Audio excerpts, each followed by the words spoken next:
చాలా మంది recent times లో కమెంట్ చేసి ఒక కమెంట్ కి రిప్లై ఇస్తూ అండ్ దాని రిలేటెడ్ స్పెసిఫికేషన్స్ ని మీకు ఎక్స్ప్లెయిన్ చేయబోతున్నాను. మన వీడియోస్ కింద ఒక 10 కమెంట్స్ వస్తే అందులో ఒక 4-5 కమెంట్స్ iQOO Neo 11 గురించే ఉంటున్నాయి. iQOO Neo 11 ఎప్పుడు లాంచ్ చేస్తారు, వాటి స్పెసిఫికేషన్స్ ఏంటి, దానికోసం వెయిట్ చేయాలా లేదా ఆల్టర్నేట్ మొబైల్స్ ఉన్నాయి వాటిని పర్చేజ్ చేసుకోవాలా అని చెప్పి మీకు కన్ఫర్మ్ చేద్దాం అనుకుంటున్నా. iQOO Neo 10 మీకు మే మంత్ లో లాంచ్ అయింది 2025 లో. సేమ్ 2026 లో కూడా అరౌండ్ ఒకవేళ ముందు వచ్చినా కానీ మార్చ్ ఎండింగ్ లో కానీ ఏప్రిల్ లో కానీ మేలో కానీ వచ్చింది తప్ప ఈ జనవరి ఫిబ్రవరిలో iQOO Neo 11 రావు. ఫస్ట్ వాళ్ళు iQOO లో బేస్ వేరియంట్స్ అంటే Z సిరీస్ లో ఉండే Z10X, Z10N లైట్ ఇవి ఉన్నాయి కదా, వాటితో స్టార్ట్ చేస్తారు. ఈ 10-15 వేలు లేపేసిన తర్వాత ఒక 25,000 రూపాయలు. ఆ తర్వాత iQOO Neo సిరీస్ అంటే ఈ iQOO Neo 10 ఇప్పుడు నా చేతిలో ఉన్నది Neo 11 మీద ఫోకస్ చేస్తారు. ఇది జరగడానికి ఇంకో 2-3 నెలలు టైం ఉంది. సో iQOO Neo 11 కోసం కావాలనుకుంటే వెయిట్ చేయాల్సిందే. ఇప్పుడు అప్పట్లో వచ్చే ఫోన్ కాదు. బట్ మనం స్పెసిఫికేషన్స్ మాట్లాడుకుందాం. చైనాలో ఆల్రెడీ లాంచ్ అయిపోయింది. ఆల్మోస్ట్ అవే స్పెసిఫికేషన్స్ తో iQOO ఇండియాలో కూడా లాంచ్ చేస్తుంది. వాటిని ఏంటో క్లియర్ గా మీకు ఎక్స్ప్లెయిన్ చేస్తాను. ఫస్ట్ మనం బిల్డ్ క్వాలిటీతో స్టార్ట్ చేసుకుంటే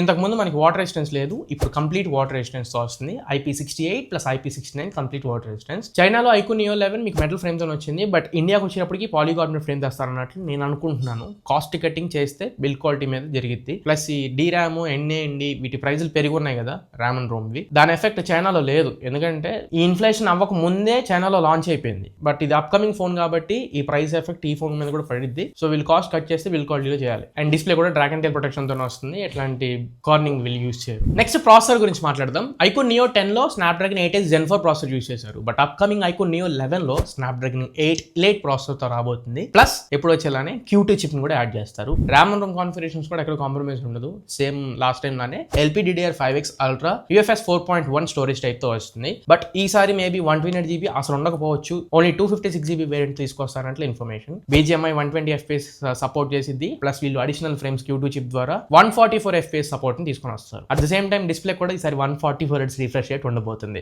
నెక్స్ట్ ఫీచర్ లోకి వెళ్లే ముందు మీ అందరికీ తెలిసిందే, రిమైండర్ సబ్స్క్రైబ్ అనేది ఒకటి ఉంది కింద ఫ్రీయే. కొంచెం దాన్ని క్లిక్ చేసి సపోర్ట్ చేయండి. ఎందుకంటే బెస్ట్ కాంటెంట్ మీ ముందుకు తీసుకొస్తూ ఉంటా. పెద్ద నెంబర్ అచీవ్ చేయాలి ఈ సంవత్సరం మనం. ప్రతిరోజు మీ ముందుకు వస్తుంటా బెస్ట్ కాంటెంట్ మీకు ఇస్తూ ఉంటా. నెక్స్ట్ ఆ డిస్ప్లే గురించి మాట్లాడదాం. 6.82 ఇంచ్ ప్యానల్ తో వస్తుంది ఈసారి. 2K resolution display 80 LTPO panel తో వస్తుంది. AMOLED డిస్ప్లేనే ఈ బడ్జెట్ లో 80 LTPO ప్యానల్ తో వస్తుంది. ప్రైస్ ఎంతలో రావచ్చు ఏంటనేది నేను చివరిలో చెప్తా. బట్ రిఫ్రెష్ రేట్ ఇందులో 144Hz రిఫ్రెష్ రేట్ ఉంటుంది. ఇందాక నేను చెప్పినట్లు 550 పిక్సెల్స్ పర్ ఇంచ్ డెన్సిటీతో వస్తుంది. బ్రైట్నెస్ వాళ్ళు 5000 6000 ఎంత తీసుకుని రావచ్చు. బట్ హై బీమ్ నిట్స్ మాత్రం 1800 నిట్స్ మాత్రం ఉంటాయి. అండ్ ఈసారి ఆప్టికల్ ఇన్ డిస్ప్లే కాకుండా అల్ట్రాసోనిక్ ఫింగర్ ప్రింట్ సెన్సర్ తెచ్చే అవకాశం కూడా ఉంది. బట్ అడిషనల్ గా ఏంటంటే ఈసారి చైనాలో యాంటీ రిఫ్లెక్టివ్ కోటింగ్ చేశారు ఫోన్ మీద, అంటే డిస్ప్లే మీద. మీరు సన్లైట్ లోకి తీసుకెళ్ళినా కానీ రిఫ్లెక్షన్స్ ఎక్కువగా ఉండవు, విజిబిలిటీ క్లియర్ గా ఉంటుంది. ఇండియాకి యాంటీ రిఫ్లెక్షన్ తీసుకొస్తే మాత్రం చాలా బాగుంటుంది. ఇదే ఫస్ట్ ఫోన్ కూడా అవుతుంది. ఇప్పుడు వరకు యాంటీ రిఫ్లెక్టివ్ స్క్రీన్ కవర్లు ఇస్తున్నారు, అది తీసేస్తే బొంబాయి. వీళ్ళు డైరెక్ట్ గా డిస్ప్లే మీద తీసుకొస్తే కొంచెం ఉపయోగపడే అవకాశం ఉంది. బట్ బరువు మాత్రం చైనాలో చెప్పాగా మెటల్ ఫ్రేమ్ యూజ్ చేయడం వల్ల 216 grams వరకు వెళ్ళిపోయింది. ఇండియాకి ఒకవేళ వీళ్ళు పాలీకార్బోనేట్ ఫ్రేమ్ యూజ్ చేస్తే 200 grams లోపల తెస్తారు. ఇంకా cameras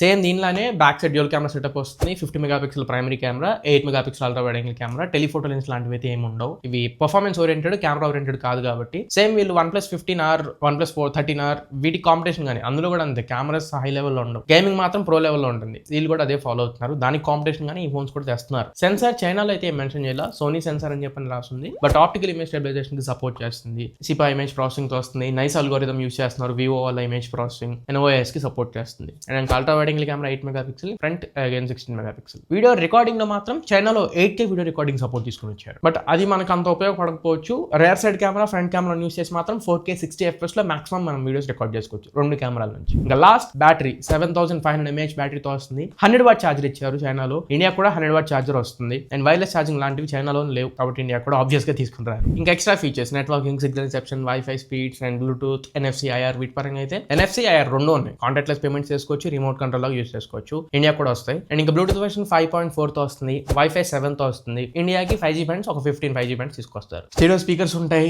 and vapour chamber cooling system పరంగా 8000 mm² vapour chamber cooling system use చేస్తారు. అప్డేట్ పాలసీ ఈజీగా ఒక 4+6 years ఇస్తారు. లీస్ట్ కేసెస్ లో 3+4 years అయినా వస్తాయి. అన్ని బాగానే ఉన్నాయి, స్పెసిఫికేషన్స్ అన్ని బాగానే ఉన్నాయి. ప్రైసింగ్ ఎంతలో తీసుకొస్తారని చెప్పని మీకు ఒక క్వశ్చన్ మార్క్ ఉందేమో. ఒకవేళ ఈ ప్రైస్ హైకిల్ కనుక లేకపోయి ఉంటే, అంటే ర్యామ్ అండ్ రోమ్ కాన్ఫిగరేషన్స్ 35,000 రూపాయల లోపల వచ్చేది. అరౌండ్ 32,000 నుంచి 35,000 మధ్యలో వచ్చేది. బట్ ఇప్పుడు ప్రైజులు పెరిగి ఉన్నాయి కాబట్టి ఈజీగా 40,000 రూపాయల వరకు వెళ్ళిపోతుంది. 40,000 ఇది వర్తా అంటే అక్కడ 15R తప్పించి వేరే ఫోన్ కనపడట్లేదు. బట్ ఆ ప్లేస్ ని ఫుల్ఫిల్ చేయడానికి ఇప్పుడు మనం కొన్ని మిస్ అవ్వచ్చు అని చెప్పాం కదా. ఎగ్జాంపుల్ బిల్డ్ క్వాలిటీ విషయంలో కెమెరాస్, టెలిఫోటో ఆర్ పెలిస్కోప్ లెన్స్ లేకపోవడం, ఇవి కూడా ఇంక్లూడ్ చేస్తే 40,000 రూపాయల కోసం మీరు వెయిట్ చేయొచ్చు. బట్ అవి లేకపోవడం వల్ల నేనైతే 40,000 40,000 రూపాయల్లో ఈ ఫోన్ని అంత పర్టికులర్గా రికమెండ్ చేయలేను. జస్ట్ ప్రాసెసర్ పర్ఫార్మెన్స్ మాత్రమే కనబడుతుంది. సో బెటర్ వెయిట్ చేయండి. ఈ లోపు ఇంకా చాలా ఫోన్స్ వస్తాయి. ఇప్పుడు కంగారు పడాల్సింది ఏం లేదు, ఫోన్ వచ్చిన తర్వాత కాబట్టి. డబ్బులు ఎలాగో సేవ్ చేసి పెట్టుకోండి. ఆ ఫోన్ కంటే బెస్ట్ ఈ మీన్ వైల్ వచ్చిందంటే దాన్ని రికమెండ్ చేయడానికి ట్రై చేస్తాను. ఓకేనా? కొంచెం పేషెన్స్ వెయిట్ చేస్తే మీకే మంచి ఫోన్ దొరుకుతుంది, వాల్యూ ఫర్ మనీ. మరి ఇది ఓవరాల్గా ఇవాళ మన వీడియో. ఈ వీడియో మీకు నచ్చింది అనుకుంటున్నాను, ఖచ్చితంగా ఉపయోగపడింది అనుకుంటున్నా. వీడియో నచ్చినట్లయితే లైక్ చేయండి, మీ ఫ్రెండ్స్ ఆర్ ఫ్యామిలీ మెంబర్స్కి షేర్ చేయడానికి ట్రై చేయండి. ఇంకొకటి, కొంచెం సబ్స్క్రైబ్ చేసుకోవడం మర్చిపోమాకండి. మర్చిపోయి కొంతమంది అవ్వట్లేదు, కొత్త వాళ్ళు ఎక్కువ చూస్తున్నారు బట్ సబ్స్క్రైబ్ అవ్వట్లా. కొంచెం సపోర్ట్ చేయండి. ఈ సంవత్సరం పెద్ద సబ్స్క్రైబర్ కౌంట్ మనం రీచ్ అవ్వాలి. నేను ఇలాంటి బెస్ట్ కాంటెంట్ మీ ముందు తీసుకొస్తూ ఉంటా. మీరు మీ వైపు నుంచి కొంచెం సపోర్ట్ చేయండి చాలు. మళ్ళీ ఇంకొక మంచి వీడియోతో, మంచి క్వాలిటీ కంటెంట్తో మీ ముందు తిరిగి వస్తా. Until then this is your Tarun, signing off my friends. Jai Hind.